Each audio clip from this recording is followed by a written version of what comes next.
Hello, and welcome to the Ask Ardyce podcast, where anyone can ask my wise grandma questions on life, the universe, or anything, and she gives you her honest answers.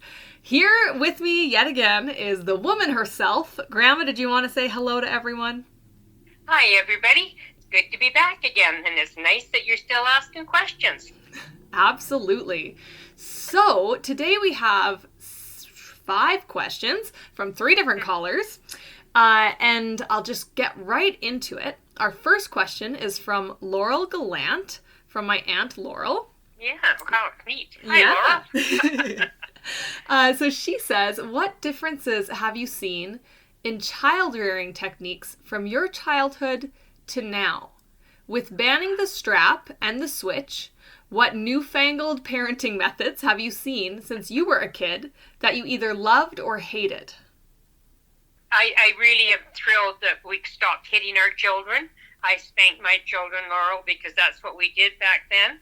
But, you know, if we hit them, we're teaching them that they can hit anybody else. So that's just not a good thing. Right. I think the thing I'm most proud of when I watch parents today is they talk to their children. They don't talk down to them, they talk to them.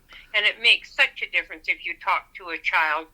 I think the thing that upsets me the most, Laurel, is I do see people sometimes get a hold of their child's arm and speak to them very harshly. And I just think, oh boy, that's just not necessary. So those are some of the things that bother me. Any bullying that I see in a playground, that really bothers me a lot. And I think teachers need to be really more strict about that. I think they are today than they were 20 years ago. Yeah. That's a really good question, Laurel. Thank you. Absolutely. I think you brought up some great points, Grandma. And another good point that you brought up, incidentally, was that teachers are also part of the parenting team. And right now, you know, parents are doing some of the teaching as well. So I can only imagine how challenging that is. But absolutely agree that bullying should be dealt with. So, question number 2. From Grant Sheard. Oh. Yeah. Hi, Grant. So he says, Ardy, my question is twofold. 1, growing up with both brothers and sisters, having 2 boys only for children, but also having several granddaughters, do you believe that there is a difference between the way men and women perceive and relate to the world around them? Men, because they still have to support the family in the majority of the cases, women have to be softer because they're having the most to do with raising the children. I think women like to join groups more. I think they like to be in that situation more. I think men are very willing to be with their partners and go and do things together and everything. But I don't think men are quite as keen to go out and join a group. I think that's one of the biggest differences, whether women are working or staying at home, whether men are working or staying at home. I think that's part of our makeup. So the social aspect, basically. Women are a little more social. Yep, I think we are. And I think lots of times what that is, if we stay at home, I'm not saying we don't work really hard. At home we do. But it's on our schedule, where the man that's out there working, he is working not on his own schedule. He's working on his boss's schedule. So when he gets home, sometimes he just wants to kick back, and we want to go. As women start working, and, you know, as some men start to stay home with their kids, how do you think that's going to change? I think it's wonderful if a man wants to stay home with his children and his wife as a career job, where he had a job. Even if he had a career job and he was willing to give it up to be home with his children. Right. I think it's wonderful. I think children are going to learn the same from a man as a dad as they can from a mom. And how do they relate to the world around them differently? Like, how do women see the world differently than men do? I think the women, wow. I know you're I know what you're stumbling on, though, because, you know, when you say most women, you're like, oh, yeah, but some people are different. I understand what you're tripping over there. Yeah, we're also very, very different. Right. And the follow-up to that question is, can you explain how 2 guys who are lifelong fast friends can think each other is a total dumbass. I knew you'd like that one. Yeah, Grant, I know two guys that are like that. They're really good friends, and I can't believe what good friends they are.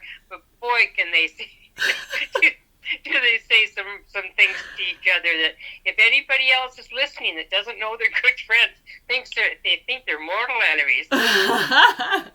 Yeah, you got to know these guys to know that it's a loving, spiteful friendship, I think. But that's right. Yeah, for sure. All right, so that's all from Grant. The next question, actually the next 3 questions, are from my friend Kibwe Walters. And he says, first question, what is the favorite place you have visited and why? Wow. Okay, I haven't been fortunate to travel a great deal, but when my family went to Nova Scotia and went to school there, and I got to go and visit there. That was so exciting to see Peggy's Cove and to see where Anne of Green Gables was and all of those things. I found it so exciting. Yeah, it was just terrific. It was a terrific holiday, and it was a terrific part of the country to see. Absolutely. I was so thrilled to share that with you. I still have the pictures from Peggy's Cove and all that. So, second question. As soon as this lockdown is over, what is the first thing you would like to do? The first thing I'm going to do is round up my family and hug each and every one of them. I'm with you. I am with you. I'm finding the physical contact the toughest thing to cope with. It really is. It was funny when the doctor came in the other day and took my blood pressure. I thought, oh, wow, I got to touch a human being. It was wonderful. Yeah, no kidding. Yeah. I am gonna hug the heck out of you when we get out of this thing. We are such a huggy family that for us to not have that physical contact is huge. So absolutely agree. It's going to be rivers of tears. Yes. of joy. Absolutely, yeah. For those who don't know it, Grandma is crying at her happiest and at her unhappiest, but it's the happy tears that make every holiday what it's supposed to be. So number 3 here. How is growing up today different than when you grew up?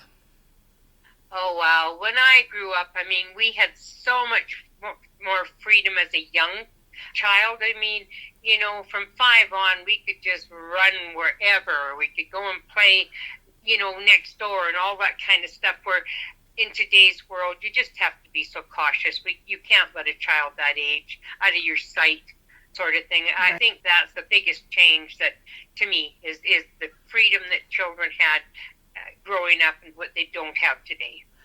That's a great point, Grandma. Just the ability to explore and enjoy the world around you has really shifted from then to now, even from when I was a kid to now, I'll say. Oh, you bet. You bet. I remember just, you know, going with my sisters and running around the neighborhood and, you know, checking out things under bridges and whatever. And I don't think you would see a kid just wandering on their own now, really. No. You know, they're lost if you do. Yeah, that's true. That's true. They'd have to pull out the Google Maps and find out where they were going. Yeah, totally. Well, great answers, Grandma. I'm sure the listeners will get a lot out of that. Is there anything you want to say to sign off and say goodbye to everybody? No, just have a wonderful day and just hang in there. We are all going to get through this. We're a good country, and we will just keep supporting each other all we can. So that was Ask Ardyce. I hope you got as much out of that as I always do.